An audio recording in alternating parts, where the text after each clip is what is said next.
continuado e crime permanente.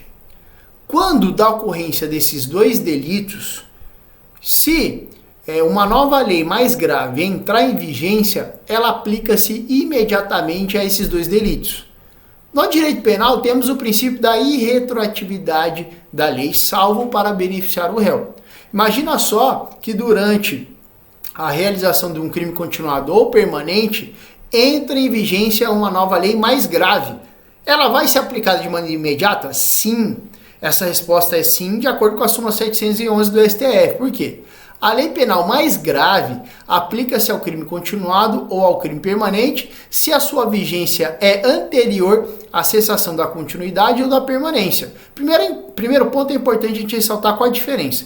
O crime continuado considera-se crime continuado quando o agente, mediante mais de uma ação ou omissão, pratica dois ou mais crimes da mesma espécie e pelas condições de tempo, lugar, maneira de execução e outras semelhantes. Imagina só que o agente, numa determinada região, ele pratica furtos quase que diariamente em veículos, pega lá dentro carteira, pega o som, e ele pratica esse delito de furto naquela região, utilizando o mesmo modus operandi, durante ali 15 dias. Todo dia ele furta um carro diferente na região.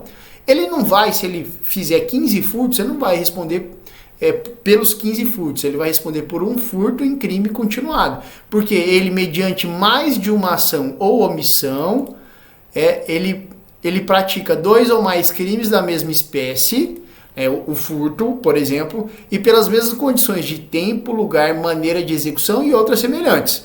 Exemplo de crime continuado. E o exemplo de crime permanente é aquele que a consumação se protrai ao longo do tempo. Imagina só aqui, a extorsão mediante sequestro. Quando a vítima é sequestrada, é como se aquele crime tivesse se consumando diariamente. Ele não começou e restou consumado apenas no dia em que se efetuou o sequestro, mas ao longo do período, essa consumação se arrasta durante o tempo até que a vítima seja libertada. Tá? Exemplo de crime permanente. A consumação se protrai ao longo do tempo. É uma ação só, o sequestro. Mas, enquanto a vítima é mantida sob essa condição do sequestro, a consumação ela se alonga, se protrai ao longo do tempo. Então, crime permanente. O crime continuado são várias ações, vários delitos, mas praticados no mesmo contexto de tempo, lugar, maneira de execução e outras circunstâncias semelhantes. Tá? Crime continuado e permanente.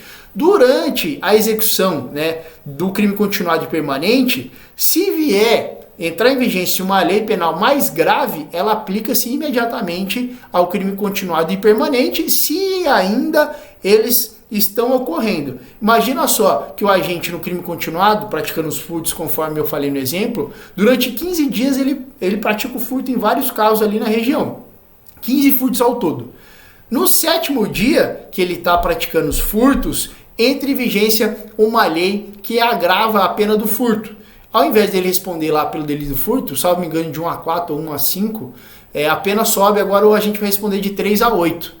Tá? No 7º dia. E ele continua no 8º, no 9º, no 10º, até o 15º dia. Vejam que a lei grave, entrou em vigência ainda durante o crime continuado. A mesma coisa do crime permanente. Se o agente sequestra a vítima no dia 1º, lá no dia 5º, o sequestro ainda está ocorrendo, entra em vigência uma lei mais grave. E a vítima só é libertada lá no dia 10, dia 10 é o dia que se encerrou o crime do sequestro, a lei mais grave vai incidir. Ela só não vai incidir quando ela entra em vigência após já ter encerrado o crime continuado e o crime permanente. Aí não. Mas durante a execução do crime continuado e durante o crime permanente, se entra a lei penal mais grave, é uma exceção à irretroatividade da lei penal como regra geral, e ela vai incidir de maneira imediata, segundo a súmula 711 do STF.